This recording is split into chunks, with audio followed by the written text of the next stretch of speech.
श्री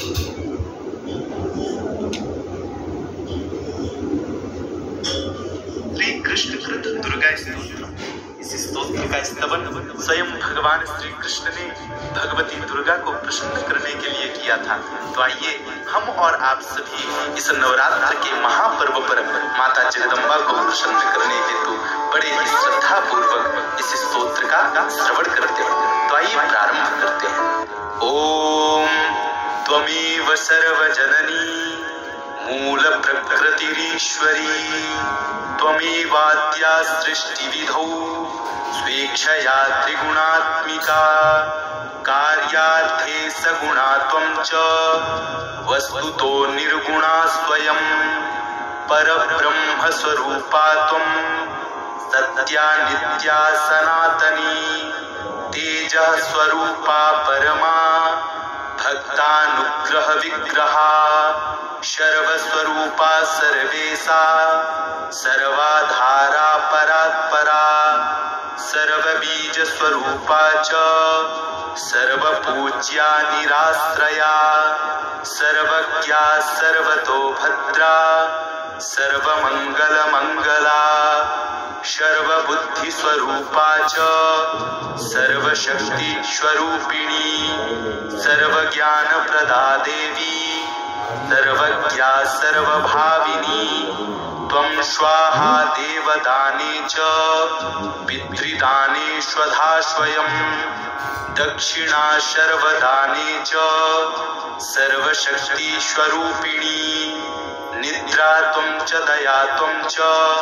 तृष्णा त्वं चात्मनः प्रिया क्षुच्छान्ति शान्तिरीशा च कान्ति सृष्टिश्च शाश्वती श्रद्धा पुष्टि तन्द्रा च लज्जा शोभा दया तथा सतां संपत् स्वरूपा श्रीर् विपत्तिरसतामिह प्रीति रूपा पुण्यवतां पापिनां कलहांकुरा सस्वत्कर्ममयी शक्तिः सर्वदा सर्वजीविनां देवेभ्यः स्वपदो दात्री धातुर्धात्री कृपामयी हिताय सर्वदेवानां सर्वासुरविनाशिनी योगनिद्रा योगरूपा योगदात्री च योगिनां सिद्धिस्वरूपा सिद्धानां सिद्धिदाता सिद्धियोगिनी माहेश्वरी च ब्रह्माणी विष्णुमाया च वैष्णवी भद्रदा भद्रकाली च सर्वलोकभयंकरी ग्रामे ग्रामे ग्रामदेवी गृहदेवी गृहे गृहे शतां कीर्तिः प्रतिष्ठा च निंदा त्वं शतां सदा महायुद्धे महामारी दुष्ट संहार रूपिणी रक्षा स्वरूपा शिष्टानां माते वहितकारिणी वन्द्या पूज्या स्तुता त्वं च ब्रह्मादीनां च सर्वदा ब्राह्मण्यरूपा विप्राणां तपस्या च तपस्विनां विद्या विद्यावतां त्वं च बुद्धिर्बुद्धिमतां सतां मेधा स्मृतिस्वरूपा च प्रतिभा प्रतिभावतां राज्ञां प्रतापरूपा च विशां वाणिज्यरूपिणी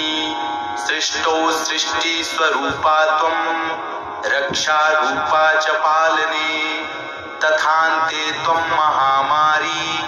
विश्वस्य विश्वपूजिते कालरात्रिर्महारात्रिर्मोहरात्रिश्च मोहिनी दुरत्यया मे माया त्वं यया सम्मोहितं जगत् यया मुग्धो हि विद्वांश्च मोक्षमार्ग न पश्यति इत्यात्मना कृतं स्तोत्रं दुर्गाया दुर्गनाशनं पूजा काले पठेद्यो हि सिद्धिर्भवति वाञ्छिता वन्ध्या च काकवन्ध्या च मृतवत्सा च दुर्भगा श्रुत्वा स्तोत्रं वर्षमेकं पुत्रं लभते ध्रुवं कारा उद्बद्धो तृणबन्धने श्रुत्वा स्तोत्रं मासमेकं बन्धनान्मुच्यते ध्रुवम् यक्ष्मक्रतो गलत्कुष्ठी महाशूली महाज्वरी श्रुत्वा स्तोत्रं वर्षमेकं सद्यो रोगात् प्रमुच्यते पुत्रभेदे प्रजाभेदे पत्नीभेदे च दुर्गतः श्रुत्वा स्तोत्रं मासमेकं लभते नात्र संशयः राजद्वारे श्मशाने च महारण्ये रणस्थले हिंस्रजन्तुसमीपे च श्रुत्वा स्तोत्रं प्रमुच्यते गृहदाहे च दावाग्नि दस्युसैन्यसमन्विते